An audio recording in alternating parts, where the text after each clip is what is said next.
can be kind of cracked, I'm not gonna lie. Yes, the last 4 bullets. It also has 10 studs of pen. I don't know why it has 10. Wow. There you go. All right, let's try this.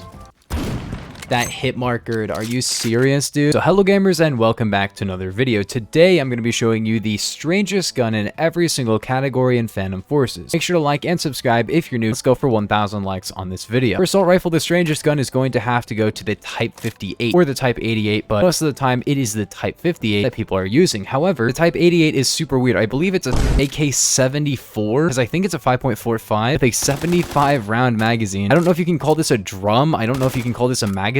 I don't know what this thing is. In real life, this does not feed. There's no way that this thing doesn't jam every 1 second you shoot it, because how would this even feed? I don't understand this gun at all. It makes absolutely no sense. The reason that people don't use the 75 round mag basically at all is because for some reason the reg mag actually decreases the recoil by a significant amount. Right now it actually has quite a bit of spread to it, which makes it super annoying to use. It just has like super weird RNG recoil, or just goes super left and right. This is with like a full stock and a Romanian grip, and it just has stupid recoil. And the reg mag actually does make this have pretty good recoil, but other than the fact that it has 75 rounds, the default ammo is super bad. It just doesn't really have anything to show for it. It's pretty weak, and it just has pretty low RPM as well. Next up, we have battle rifle, and the strangest battle rifle is definitely going to go to the 12.7 by 55mm AK-12 battle rifle conversion. This is the AK-12 balanced recoil, and basically it's a non-existent gun with a conversion that's honestly, I don't think, a real thing as well. It is a real ammo type, but I don't think there's a gun like this in real life. The AK-12 BR itself is basically a PF original gun. It is based off of some kind of prototype gun, but I don't think it's actually a real gun in reality. So it is just kind of a strange conversion overall. Except for carbine, we have the KAC SRR, which is an integrally suppressed 6-round revolver carbine. It may as well be like an SL9, a DMR or sniper rifle, but it is in the carbine class, a chiefly automatic 30-round gun class. And not only that, it's weird for any class, not just the carbine class. It's a weird carbine, but it's also just a weird gun. It can one-shot headshot at any range, but it has pretty bad velocity, and the body damage is not super great either. The headshot killing range is insane because it's all ranges though, and it has 400 RPM. The problem is a bit of recoil, pretty bad velocity, and the fact that it's only got 6 rounds, but with a really slow reload time. This is a speed loader, it's still kind of bad, but it's a really fun gun and a really good gun overall, because if you can hit your heads, it is 400 RPM, one shot to the head at any range. The problem, of course, being that it has so much drop. Hitting headshots at any range is kind of difficult. Like, you can hit them in close range, but then you may as well just use like a normal DMR, like a TCR or something. It is a really good gun though. Probably one of my favorite guns in the game, just for having fun because it's super unique. Also, it's really good. Like, it's actually really decent at the same time, as you can see. Like, I'm going 10-0. It can't be that bad. And is it necessarily going to like get you 100 kill games? Not necessarily, but it is possible. People have gotten 100 kill games with this gun before. I know Yevon XX got like 108 with it, I think. That might be the highest ever. So if you want to try to beat that record, maybe try that out. Next up, we have shotgun, and of course, this one will be going to the E-gun. The E-gun is a really weird gun. It will be getting kind of a buff in the test place, a really good buff that makes it kind of cracked for close range, but currently it does like 9 damage. It does have really good multis and stuff and really good RPM, but at the moment it's a little kind of weak. Secondary version of it called the coil gun, which I'll kind of skip over because, you know, it's kind of similar. I won't talk about that one in secondaries. That one can one burst head with a certain setup, but in the test place it can actually one burst to the body and has a 3-shot kill with certain attachments, which makes it really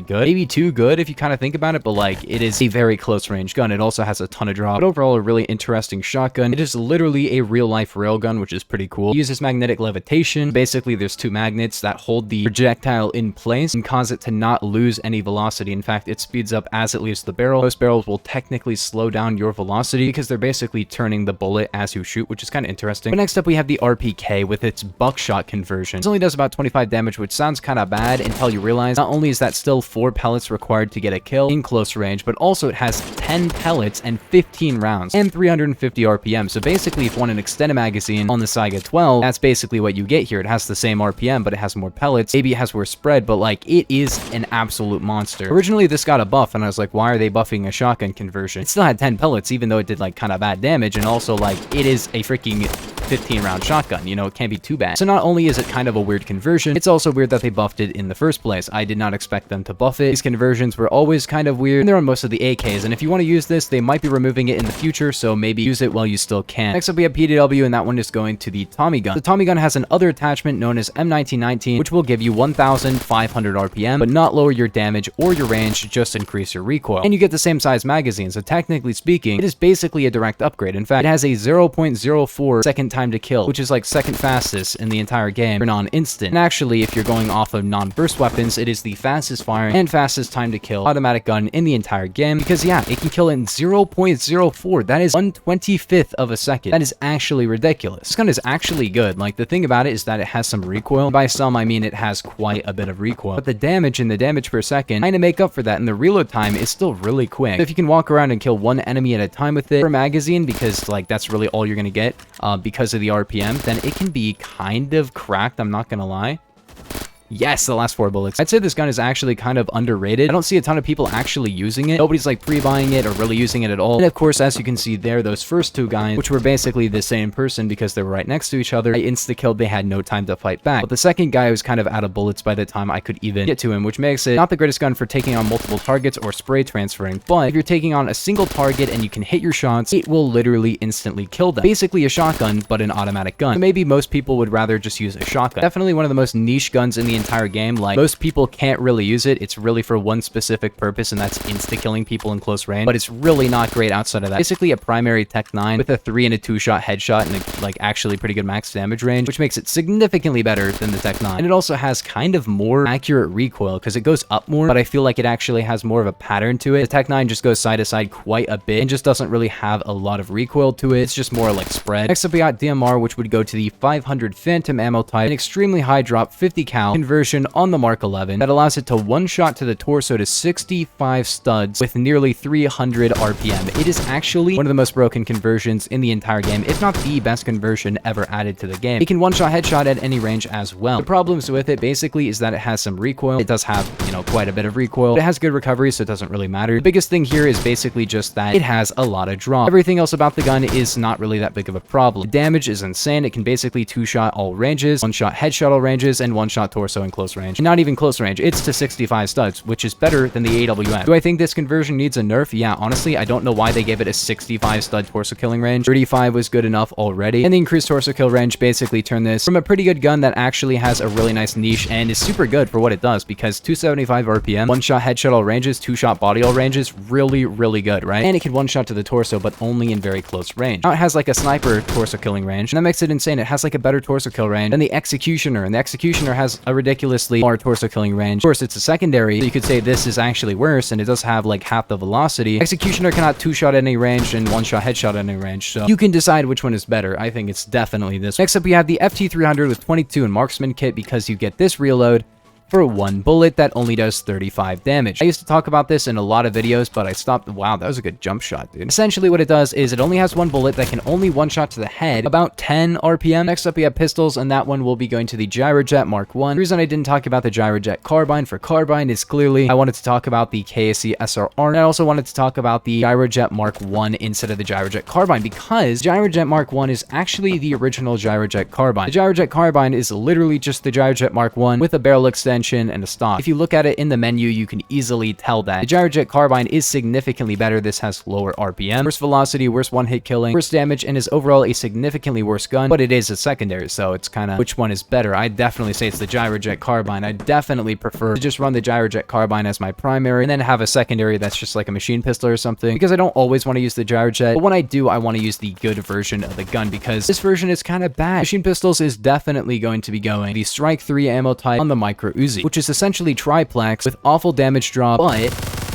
a ton of RPM and a ton of spread, but it does have 17 times 3 damage, which is actually really, really good if you think about it, because that can 2-shot to the body at 1,200 RPM. However, you got to get extremely close range for this to be effective, but once you do, it becomes probably one of the best close range guns in the entire game. It doesn't really take a lot of aim to it, and it can 2-shot, but it has 1,200 RPM. So overall, it's an amazing gun, probably one of the best CQC guns in the entire game for primaries or for secondaries, but it falls off so hard that it doesn't really matter. As you can see there, like 10 shots, got 76 damage, which is a bit unfortunate. Like, it falls off so incredibly hard. That's basically just because it has so much damage drop and so much spread to it that it actually just doesn't work past like 1 foot away. Hold on. like look at that. Revolver is going to be going to the 1858 New Army snake shot, but I don't want to use snake shot right now. It's a shotgun conversion designed for killing snakes that somehow can one-shot people. It doesn't make any sense at all, but yeah, this is the actual revolver itself with the long barrel, and this gun is actually really good. It can one-shot headshot really far, and also three-shot body at any range. The gun itself kind of fell off ever since they nerfed snake shot. People didn't really like the default gun. The default gun has fan fire for really high RPM, but if you want to be accurate, it only has about 140, which is pretty bad. And I feel like the damage itself isn't quite as good for a 140 RPM gun, because think about it, that's very, very similar to the Executioner, but the Executioner in one shot to the torso, which is a little bit better than just being able to one-shot head a little bit farther. For other, it would be going to the coil gun, but I don't feel like using the coil gun. Let's use the SFG. The BFG-50 is a real gun made by Super Arms, which is a really tiny company that basically just makes the Super Shorty and the BFG-50. The SFG-50 doesn't really exist. It's essentially just you sawed off the barrel on a BFG-50. That's literally it. This gun is extremely wonky. It has faster reload time than the BFG, which is kind of cool, and a faster aiming down sight speed and faster walk speed, but it cannot one-shot torso at any range. It has really bad drop, and it has choke, so it actually has a little bit of spread to it. However, even though it has significantly less velocity, it has the same bullet penetration and same close range damage and max damage range that the BFG-50 has. So basically can one-shot to the limbs at 50 studs, which is not really too bad. One-shot torso to 210, but it also has 10 studs of pen. I don't know why it has 10. Wow, there you go. But yeah, it can shoot through 10 studs of walls. That is 2.5 times that of the Intervention, double the M1903, and as much as the Hecate, the M107, and the BFG, which makes absolutely no sense at all to me, but hey, it can do that. Wow, okay, that's good pen. This is also one of my high skill secondaries. I have over 1,000 kills on it, and I got most of those kills like a couple of years ago, and I used to love the gun because of this. You only get one bullet, but as a movement player, you can do pretty well with the gun. The only problem is that I only become a movement player really the second I use a double barrel or like a BFG. It's also a very satisfying gun to use, definitely. Wow, okay. But yeah, it's kind of a dorky gun, I'm not gonna lie. Anyways, gamers, if you guys did enjoy, make sure to like and subscribe if you're new, but I will see you guys in the next one. Have a nice day. All right, let's try this. That hit marker, are you serious, dude? Okay.